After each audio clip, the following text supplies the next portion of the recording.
বিভিন্ন সাবমার্সিবল খুলি, বিভিন্ন সাবমার্সিবলে বিভিন্ন রকম সমস্যা পাই যে একটু গাফিলতির কারণে এই সমস্যাটা হয়েছে। আর আমি একটা চ্যালেঞ্জ করি, সাবমার্সিবল পাম্প নাকি বাইন্ডিং করার পর টিকে না, এটা অনেকের ধারণা। এরকম কথা অনেকেই বলে থাকে যে সাবমার্সিবল মোটর বানলে, জল মোটর বানলে পরে আর চলে না, কিছুদিন পর যে সেই নষ্ট হয়ে যায়। আসলে অ্যাকচুয়ালি নষ্ট হয়ে যাওয়ার কিছু কারণ থাকে। অনেকেই আছেন খুব ভালোভাবে কয়েল বাইন্ডিং করেন, কিন্তু কিছু কিছু কাজ ভুল করেন। যেমন এই যে তারের কানেকশন দেওয়া, 2 তারের জোড়া দেওয়া বা 3 তারের জোড়া দেওয়া, এই তারগুলি জোড়া দেওয়ার সময় কিছু ভুল করে। তারপরে আবার আপনার ওই যে ভিতরে জোড়া দিতে হয়, এই জোড়াতে ভুল করে। তারপরে আবার ফিটিং এর সময় কিছু ভুল করে অনেকেই। তো এই কারণগুলির কারণে কিন্তু কয়েল টিকে না, পরে দোষ হয় আপনার সকলের, যে কয়েল বাইন্ডিং করলে চলেই না। এরকমটা বলে থাকে অনেকে যে সাবমার্সিবল মোটর নষ্ট হইলে পরে আর চলে না, পরে ঠিক করলেও কোনো লাভ নাই, চলে না, এরকম বলার কারণে অনেকে অনেক মোটর ফেলে দেন। নতুন টেকনিশিয়ানরা যে ভুলটা করে থাকেন, আমি যে ভুলগুলি পেয়েছি, অনেকেই এই ভুলগুলা করে। প্রথমত হচ্ছে সেপারেশনটা ঠিক মতো করেন না স্টার্টিং রানিং এর, তারপরে কয়েলের ফিনিশিংটা সুন্দর মতো হয় না। তারপরে ভুল করেন যে এক পুলের সাথে যখন আরেক পুলের জোড়া দেন, তখন সেই জোড়ার মধ্যে সোল্ডারিং করেন না। এই সমস্ত ভুলগুলা করে থাকেন। বা এই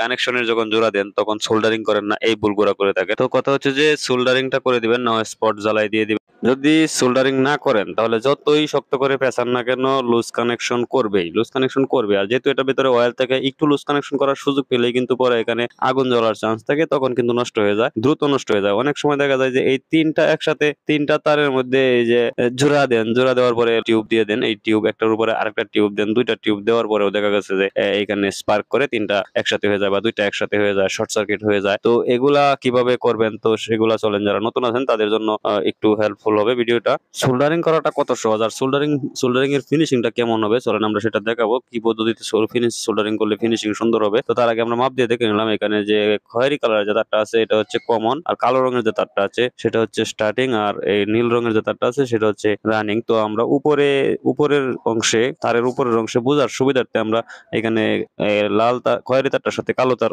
জোড়া দিব, যাতে করে কালো তারটাকে কমন ধরা যায়। দেখেন আমরা এখানে খুবই চিকন একটা টিউব নিয়েছি, 3 নাম্বার টিউব। এই টিউব দিয়ে কিন্তু আমরা জোড়া দেওয়ার পর এই টিউব দিয়ে ডেকে দিব।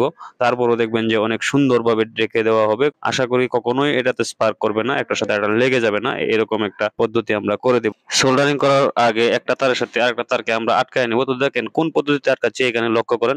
ঠিক এই যে এভাবে একটা তারে অনেকগুলি গ্যাস থাকে, গ্যাসগুলিকে একটা তারের গ্যাসগুলিকে আরেকটা তারের গ্যাসগুলির ভিতরে ঢুকিয়ে দিবেন, এভাবে ঢুকিয়ে দিয়ে আরেকটা চিকন তার নিবেন। ঠিক এই ধরনের যে পিওর তামা রয়েছে সেই রকম তামার চিকন তার নিবেন, তার নিয়ে এটাতে পেঁচিয়ে দিবেন তারটাকে, যাতে করে সোল্ডারিং করার সময় তার গ্যাসগুলি আলাদা হয়ে যেতে না পারে। যদি এভাবে পেঁচিয়ে না দেন তাহলে কিন্তু তারের গ্যাসগুলি সোল্ডারিং করার সময় আলাদা হয়ে যাওয়ার চান্স আছে, তখন মোটা হয়ে যাবে। এবার চলেন সোল্ডারিং এর বিষয়ে জানি। সোল্ডারিং আয়রনের বিটটা অবশ্যই পরিষ্কার করে নেবেন, ভালো মানের রাং নেবেন, ভালো মানের রাং নেবেন, নিয়ে সোল্ডারিং আয়রনের বিট, রাং আর তারের তামার ভিতরের গ্যাস 3টা একসাথে করে ধরবেন, দেখবেন খুব সুন্দরভাবে গলতেছে। আর পর্যাপ্ত পরিমাণে হিট রাখবেন সোল্ডারিং আয়রনে। এইখানে কোনো প্রকার জোরাজুরি করবেন না এবং নাড়াচাড়া করবেন না, তবেই দেখবেন যে খুব সুন্দর সোল্ডারিং হবে। তারের গ্যাস থেকে ইনসুলেশন পর্যন্ত যতটুকু রাবার আছে ততটুকু রাং বেশি দিবেন, তাহলেই ভিতরের তার থেকে ইনসুলেশন পর্যন্ত রাং দিয়ে উঠাবেন, এর বেশি দিবেন না। যখন আপনি অনেকক্ষণ সময় সোল্ডারিং আয়রনটি ধরে রাখবেন তখন রাং কিন্তু তারের ভিতরে গিয়ে প্রবেশ করবে। নিশ্চয়ই লক্ষ্য করেছেন যে এই সোল্ডারিং এর এই জোড়াটার ফিনিশিং কত সুন্দর হয়েছে। এই 3 নাম্বার টিউবটাকে আমরা কিন্তু এই তারের উপরে এনে উঠিয়েছি, কোনো প্রকার কষ্ট হয় নাই, কোনো প্রকার সমস্যা হয় নাই। বাকিগুলোকেও ঠিক আমরা এভাবেই